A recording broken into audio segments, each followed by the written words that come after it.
La ponencia va a versar sobre literatura, o mejor dicho, de una manera distinta de hacer literatura, en el sentido de realizar una labor de prospección, una búsqueda de esas visiones cercanas y originales, buceando en mares de ideas, de pensamientos e imágenes. Con esta pretensión nace Lagarto Editores, con la de conocer nuevas inclinaciones, las nuestras, mostrando lo más cercano a nosotros, pero con una perspectiva universal, con una vocación global, porque hoy nada está lejos y todo nos influye a todos.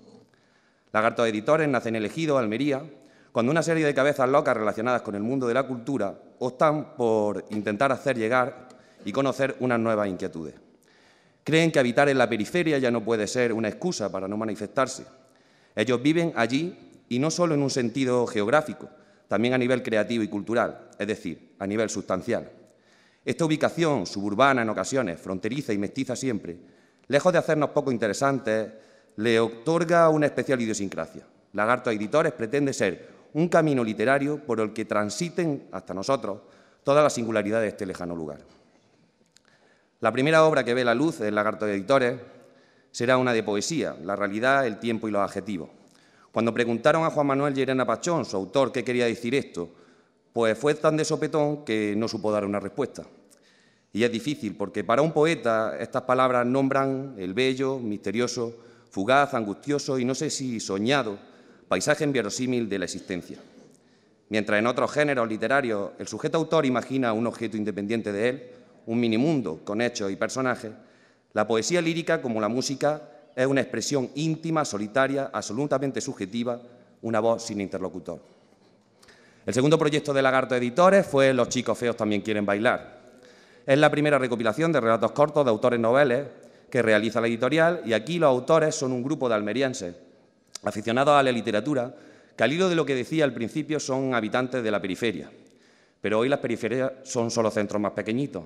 Y si un puñado de escritores tan desiguales eran capaces de reunirse, viniendo cada uno de su padre y de su madre literario, fue porque creían firmemente en la democratización cultural, en que ya basta de quejarse de que nunca se hace nada fuera de, y en que ya era hora de que quienes vivían fuera de hiciesen algo.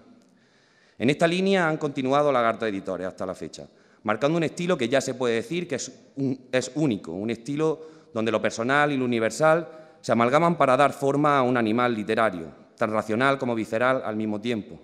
Adquieren un compromiso de independencia, de producto alternativo, justo ahora cuando lo alternativo empieza a dejar de estar de moda. Es por esto que la editorial arrancó su colección de guiones españoles con La soledad, de Rosales y Rufas, La flaqueza del bolchevique, de Manolo Martín Cuenca y Lorenzo Silva, y Lo que sé de Lola, de Javier Rebollo y Lola Mayo. Aquí los autores se desnudan para contarnos no solo la historia en sí de sus películas, sino que además acompañan los textos con reflexiones sobre el día a día de su trabajo y de sus propias experiencias. Todo un anecdotario que convierte a este estilo de publicación en todo un acierto lleno de exclusividad. Hace poco la colección se vio completada con un nuevo guión, Mujeres en el parque, de Felipe Vega y Manuel Hidalgo, continuando con esta línea. La risa más pura y sin pretensiones también ha sido una constante en el trabajo de Lagarto Editores. Operación Gorrión es un cómic de humor que parte de una particular visión. El mercado nacional adolece de una producción que tradicionalmente ha sido muy demandada. Me refiero a lo que en cine aportan las películas de Berlanga o, más recientemente, de Santiago Segura, y a lo que en el TVO supusieron las publicaciones de humor de Bruguera. Historias populares, aptas para todos los públicos, con personajes sacados del fresco cotidiano y cuyo principal objetivo es hacer reír sin renunciar a la ironía y a la crítica social. La idea que inspiró aquel primer libro de relatos cortos de escritores noveles se mantiene con plena vigencia en el nuevo proyecto. Hoy se celebraba que ese primer manantial se había convertido en un prometedor cauce cultural que, sin olvidar sus orígenes, también acogía sin reserva a afluentes de otras tierras. Por esta razón, la nueva colección de relatos cortos que publicaba la editorial, Semana de Pruebas, resultaría tan diferente a la mayoría de publicaciones. En este libro los escritores no eran conocidos por el gran público, no eran remunerados económicamente, no pretendían competir con nadie. Escribían porque lo necesitaban, porque deseábamos. Aquí escribí o publiqué mi primer relato corto. Deseábamos compartir con los lectores nuestras experiencias, las malas y las buenas, porque a menudo el mundo nos dejaba tan atónitos que no encontrábamos mejor manera de protestar. Porque si conseguíamos que tú te rieras o te conmovieses al leer nuestra historia, todo nuestro esfuerzo y el de la editorial merecía la pena. Dentro de todas las publicaciones que ha realizado la editorial, mi favorito es la novela de Juan José Rosado, Los excursionistas místicos. Sin duda se trata de una gamberrada colosal que entronca con nuestra mejor tradición esperpéntica. En ella oímos ecos de Valle Inclán y Berlanga, y es que la obra tiene humor a raudales. Esa es su primera virtud. La segunda es que es una novela brutal sobre Almería, una novela necesaria en una tierra como es Almerina, lejana de los centros culturales y, por lo tanto, con tendencia a adormecerse en una suerte de autocomplacencia victimista. Es, por tanto, en este duerme vela donde se encuentra la provincia cuando llega la afición de Juan José Rosado para despertarla con un puñetazo sobre la mesa. Los excursionistas místicos cuentan los avatares de una procesión que se extravía por los campos de Níjar, recorriendo una a una las señas de identidad más conocidas de Almería, y lo hace para no dejar títeres con cabeza. Su primer objetivo es la Iglesia católica, y en particular sus ritos obligatorios.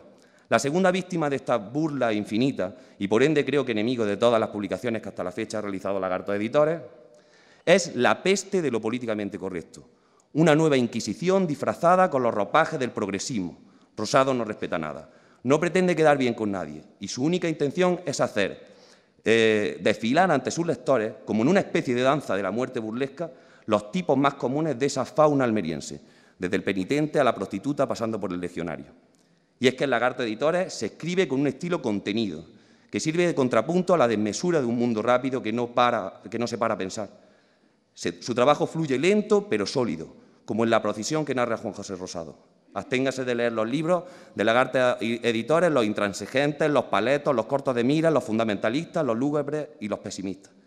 Absténgase también los solemnes y los vacíos, aquellos que confunden la seriedad con el aburrimiento, porque bajo su apariencia carnavalesca, de festiva, de íntima, de infantil, como el carnaval mismo, Lagarto Editores dice verdades como puños y apunta sin piedad a dos plagas que nos invaden: la confusión mental con aspectos de profundidad metafísica y el papanatismo disfrazado de sensibilidad.